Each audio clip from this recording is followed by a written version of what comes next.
వైకుంఠ ఏకాదశి రోజు ఉత్తర ద్వార దర్శనం ప్రత్యేకత ఏమిటంటే, మార్గశిర మాసం శ్రీ మహావిష్ణువుకు అత్యంత ప్రీతికరమైనది. శ్రీరంగనాథునిగా అవతరించిన శ్రీహరిని గోదాదేవి ధనుర్మాసంలో భక్తితో పూజించి తన భర్తగా పొందింది. రోజుకో పాసురంతో శ్రీమన్నారాయణ్ణి స్తుతించిన గోదాదేవి ఆయనను ప్రసన్నం చేసుకుంది. ఇక పుష్యమాసంలో వచ్చే శుక్లపక్ష ఏకాదశిని వైకుంఠ ఏకాదశి, ముక్కోటి ఏకాదశి, పుత్రద ఏకాదశి అని పిలుస్తారు. ఈ రోజున ఉత్తర ద్వారంలో శ్రీమన్నారాయణుని దర్శించుకోవాలని భక్తులు ఎంతో ఆరాటపడతారు.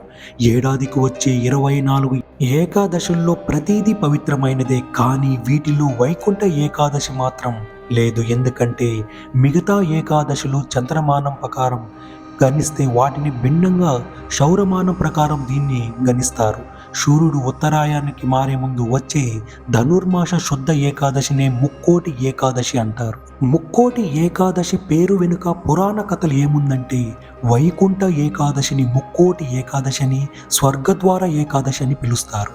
ఈ పేర్ల వెనుక వేరువేరు కథనాలు పురాణాల్లో కనిపిస్తాయి.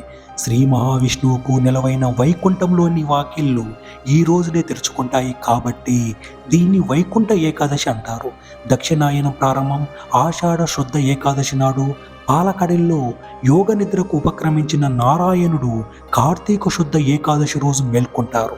ఇలా మేల్కొన్న స్వామిని దర్శించుకోవడానికి పుష్యమాస శుక్లపక్ష ఏకాదశి నాడు ముక్కోటి దేవతలు వైకుంఠానికి చేరుకుంటారు. అందుకే దీనిని ముక్కోటి ఏకాదశి అని పిలుస్తారు.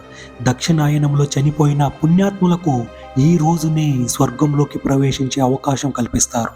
కాబట్టి స్వర్గద్వార ఏకాదశి అని కూడా అంటారు. కృతయుగంలో ముర అనే రాక్షసుడు దేవతలను, ఋషులను, ప్రజలని పట్టి పీడిస్తూ క్రూరంగా హింసించేవాడు. ముర ఆకృతాలను భరించలేని దేవతలు శ్రీహరికి తమ గోడు చెప్పుకున్నారు. దీంతో మురాసురుని సంహరించడానికి శ్రీ మహావిష్ణువు బయలుదేరుతాడు. తనను సంహరించడానికి శ్రీహరి వస్తున్న విషయం తెలిసిన మురాసురుడు సాగర గర్భములోకి వెళ్ళి దాక్కుంటాడు. అతడిని బయటికి రప్పించేందుకు ఉపాయం పన్నిన నారాయణుడు ఓ గుహలోకి వెళ్ళి నిద్రపోతున్నట్లు నటిస్తాడు. శ్రీహరిపై దాడికి ఇదే అదునంగా భావించిన మురాసురుడు గుహలోకి ప్రవేశించి స్వామిని వధించేందుకు కత్తి దూయగానే ఒక శక్తి ఉద్భవించి మురును సంహరిస్తుంది. ఈ విధంగా దేవతలను సంరక్షించిన ఆ శక్తికి ఏకాదశి అని నామకరణం చేశారు. వైష్ణవ ఆల్వారులో ప్రసిద్ధి చెందిన శ్రీనమ్మాళ్వారు కూడా ముక్కోటి ఏకాదశి నాడే శివైక్యం చెందడానికి ఒక విశేషంగా చెప్పుకుంటారు. శ్రీ నమ్మాళ్వారులకు ఈ రోజునే విష్ణులోకం ప్రాప్తించడంతో శ్రీ వైష్ణవులు అత్యంత భక్తి శ్రద్ధలతో ఏకాదశ వ్రతం ఆచరిస్తారు. ప్రసిద్ధ వైష్ణవ క్షేత్రాలతో పాటు తిరుమల శ్రీవారి ఆలయంలోనూ ప్రాతకాలం నుంచే ప్రత్యేక ఉత్తర ద్వారం తెరుచుకుంటుంది. దీనికి వైకుంఠ ద్వారమని ప్రతీతి. సూర్యుడు ఉత్తరాయణ పుణ్యకాల ప్రవేశానికి ఉత్తర ద్వారం శుభ సంకేతం.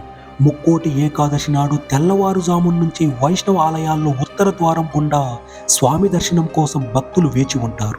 వైకుంఠ వాకిళ్లు తెరుచుకునే పర్వదినమైన ముక్కోటి ఏకాదశి నాడు సాక్షాత్తు ఆ శ్రీ మహావిష్ణువు గరుడ వాహనంపై 3 కోట్ల దేవతలతో భూలోకానికి వచ్చి భక్తులకు దర్శనమిస్తాడు. మనిషి తలపై సహస్రార శక్తి ఉత్తేజితమవడం కోసం కూడా ఉత్తర ద్వార దర్శనం భక్తులకు శుభప్రదం. లిగియ వైకుంఠమైన తిరుమలలో కూడా ఈనాడు శ్రీవారి గర్భాలయాన్ని ఆనుకొని ఉన్న వైకుంఠ ప్రదక్షిణ మార్గం ద్వారా భక్తులు నడిచే భాగ్యం లభిస్తుంది. ఏకాదశి నాడు తిరుమలలో జరిగే మలయప్ప స్వామివారి ఊరేగింపు, ద్వాదశి నాడు స్వామివారి పుష్కరిలో జరిగే చక్ర స్నానాలను దర్శించిన భక్తులు పునీతులవుతారు.